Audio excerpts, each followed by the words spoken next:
Have you ever woken up from a dream, and after waking up, it takes you a little bit to sort out what was in the dream and what actually has happened in real life? I've had that experience. You lie there in bed and you kind of have to sort things out.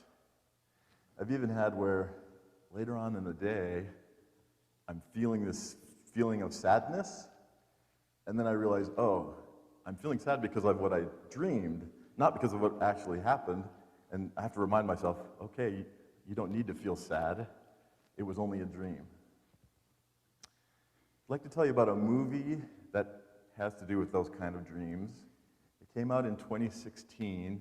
Maybe some of you have seen it. It's called BFG. That stands for Big Friendly Giant. The movie came out in 2016, but it's based on a book by Ronald Dahl that was published in 1982. In the movie, there is this mystical place called Giant Country that's just off the coast of England. And it's a mystical place. That's why no one can find it. Did I mention this movie is not based on a true story? So on this island, the big friendly giant, BFG, lives, and also 9 other giants. The 9 other giants, they're not friendly. In fact, they're man-eating giants. And they start terrorizing England since it's nearby. So something's got to be done.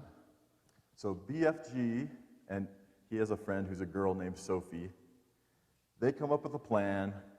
They need help from the Queen of England for this plan. So they go talk to the Queen of England, and the 3 of them make the plan.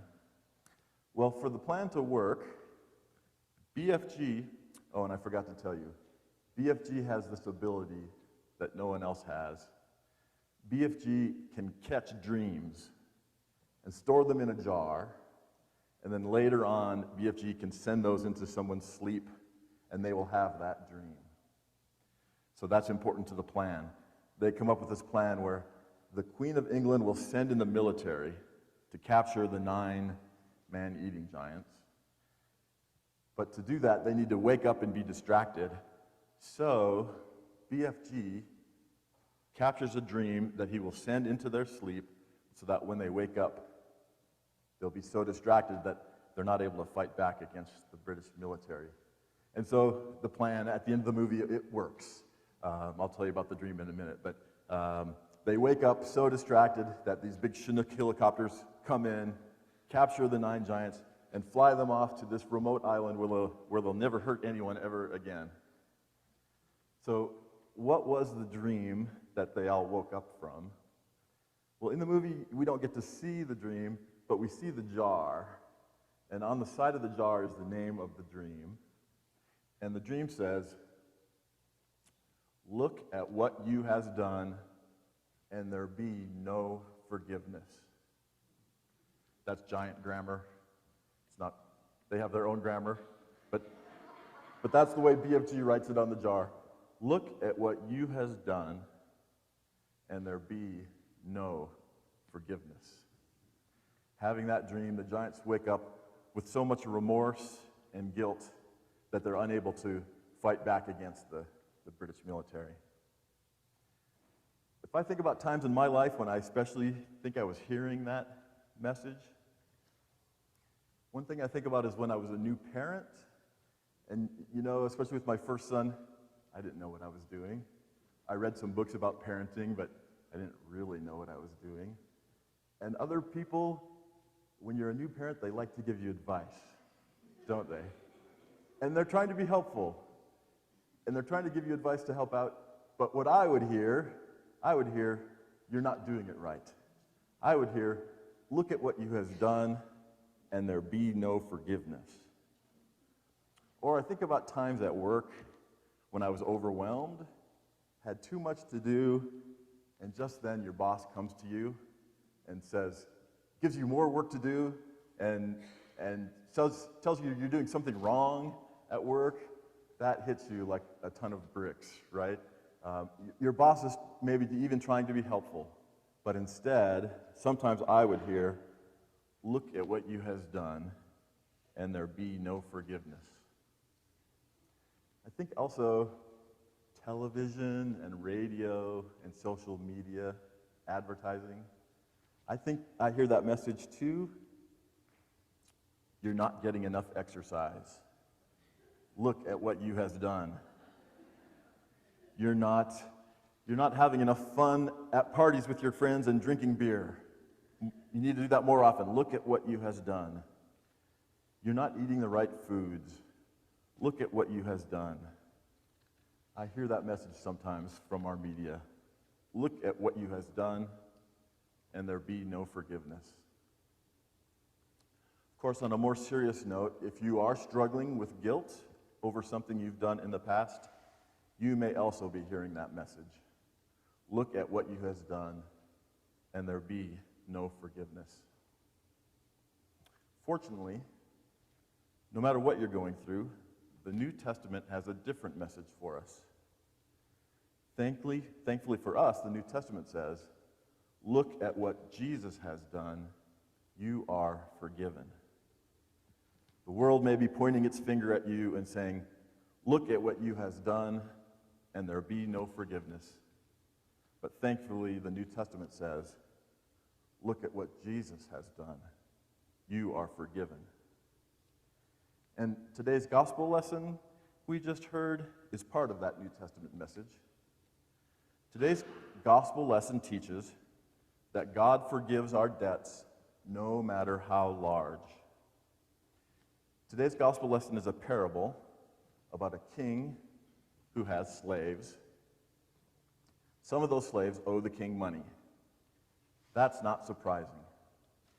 What is surprising is that one of the slaves owes the king 10,000 talents. Now, 10,000 talents might not sound like a lot of money to us, but in biblical times, 10,000 talents was way more money than any slave could possibly owe. It's like if I came to you and said, I'm making a plan to pay off my credit card debt. And you said, oh, okay, I can help you with that, John. How big is your credit card debt? And I say, oh, it's $3 billion. Of course, there's no way I'm going to pay back $3 billion. And just like in today's parable, there's no way a slave could pay back 10,000 talents. So why did Jesus use this absurdly large debt? He chose it to teach us how great God's forgiveness is. Jesus wants us to know that God forgives our debt no matter how large. Even if that debt is $3 billion or more, God has already forgiven that debt.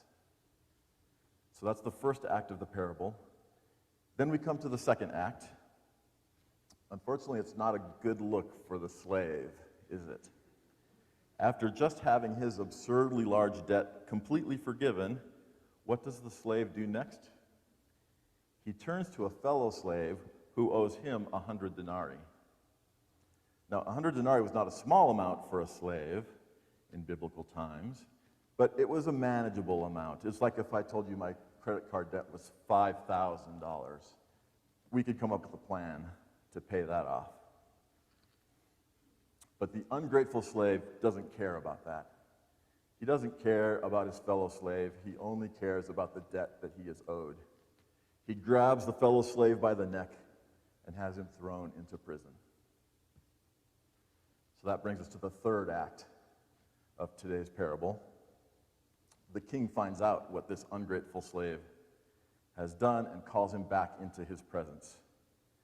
And the king says, "You wicked slave, I forgave you all that debt because you pleaded with me. Should you not have mercy on your fellow slave as I had mercy on you?" So what's the message for us here? Well, the message is, don't be like the ungrateful slave. Instead, out of gratitude for God's unlimited forgiveness for us, we are called to turn and forgive other people. In the movie Big Friendly Giant, also known as BFG, the other giants wake up from this horrible dream, from a nightmare, really. And that dream is called, "Look at what you has done, and there be no forgiveness."